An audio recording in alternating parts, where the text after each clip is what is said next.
Your phone buzzes at 9 p.m., and your stomach instantly drops. It is a text from your friend group, a coordinate drop for a packed downtown bar.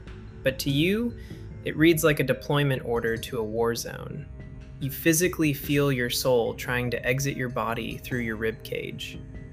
While they see a few hours of fun, your brain just ran a high-speed simulation and calculated that the energetic cost of shouting over bad bass music is strictly bankrupting. But wait, before you guilt trip yourself into going, realize that you are not broken. You aren't boring. Your brain is just playing 4D chess while everyone else is playing checkers. This is actually a biological distinction called sensory processing sensitivity. Imagine the human brain has a spam filter for reality. For 80% of the population, that filter is aggressive. It deletes the hum of the refrigerator, the scratchy tag on a shirt, and the micro expressions on a stranger's face, so they can focus on the party. You do not have a spam filter. You are experiencing existence in raw, uncompressed 8K IMAX format. You notice the flickering neon sign 3 blocks away.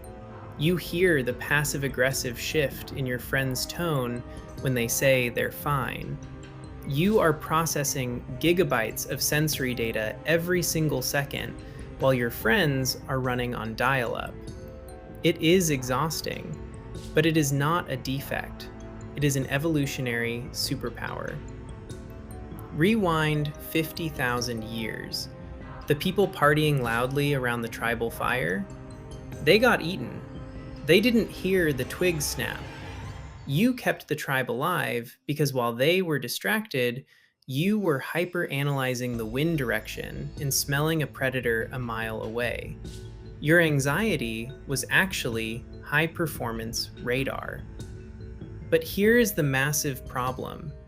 Evolution built that radar for the silence of the savannah, not for a world designed to scream at you. We took a survival machine built for absolute precision and dropped it directly into a sensory meat grinder. You are not antisocial, you are strictly anti-BS. There is a massive difference. When you step into a crowded room, your brain isn't looking for connection. It is running a high-speed diagnostic on the authenticity of every single person in your blast radius. While the crowd is sedated by the social lubricant of fake laughter and recycled stories, you see right through the performance. You see the micro expressions of insecurity. You see the desperate need for validation behind the loud jokes. To your specific nervous system, engaging in surface-level small talk isn't just boring, it is the sensory equivalent of chewing on dry cardboard. It triggers a physical rejection response because your biology is hardwired for depth, not width. This isn't just an opinion, it is quantifiable data. Researchers at Cambridge University dropped a bombshell study proving that individuals who actively seek solitude score significantly higher in emotional intelligence. Because you aren't distracted by the noise, you are hyper-tuned to the signal. You process human behavior at a frame rate that exhausts you, not because you hate people, but because you see too much of them. Let's look under the hood at your neurochemistry because this is where the divide becomes undeniable. The average person walks into a chaotic party and their brain floods with dopamine. It is a cheap, sugary high triggered by external stimulation. But your brain? Your reward pathways are completely different. You do not run on dopamine. You run on a potent neurochemical called acetylcholine. This is the heavy lifter. It doesn't reward you for high fives and loud music, it rewards you for deep focus, sensory processing, and introspection. When you are alone, your brain is actually bathing in this chemical, making you feel calm and alert, while an extrovert would feel anxious and understimulated. This chemical difference physically reshapes your hardware. Neuroscientists have discovered that the introverted brain possesses significantly thicker gray matter in the prefrontal cortex. This is the command center for abstract thought and decision making. So when you are sitting alone on a park bench staring at a tree, to the outside world, you look stagnant. You look like you are doing absolutely nothing. But inside, you are composing mental symphonies. You are running complex simulations. You are building worlds. Think of your brain's mirror neurons like an industrial-grade Wi-Fi router with absolutely no password protection.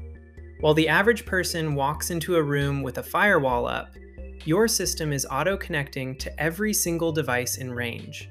You aren't just observing the room, you are literally downloading it. You pick up the couple fighting in the corner, the waiter's exhaustion, and that guy's desperate need for attention. You are absorbing the stress, the anxiety, and the frantic electrical output of 300 strangers simultaneously. Your body treats their emotions like your own physical pain. This is the biological reason why a simple 2-hour mixer requires 3 to 5 business days of absolute hibernation just to reboot your operating system. You aren't being dramatic. You are recovering from data corruption.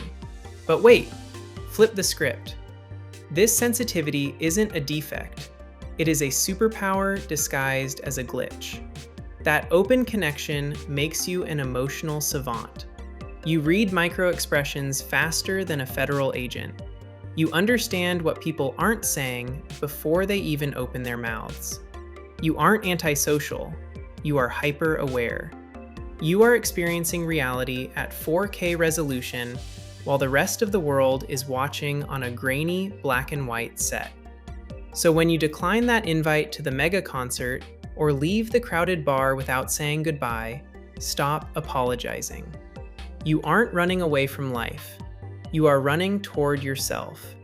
You are actively choosing to protect your peace from becoming collateral damage in everyone else's noise. For you, silence isn't empty space. It is a refueling station. Your solitude isn't isolation. It is liberation. You were built for oceanic depth in a world that is obsessed with shallow puddles. Own that. Now, I need to know where you stand. Drop a comment below. Are you team crowds or team cactus? A little prickly on the outside, but full of life on the inside. Hit that subscribe button if you felt seen today, and click this video right here to uncover the one introvert trait that actually scares extroverts the most.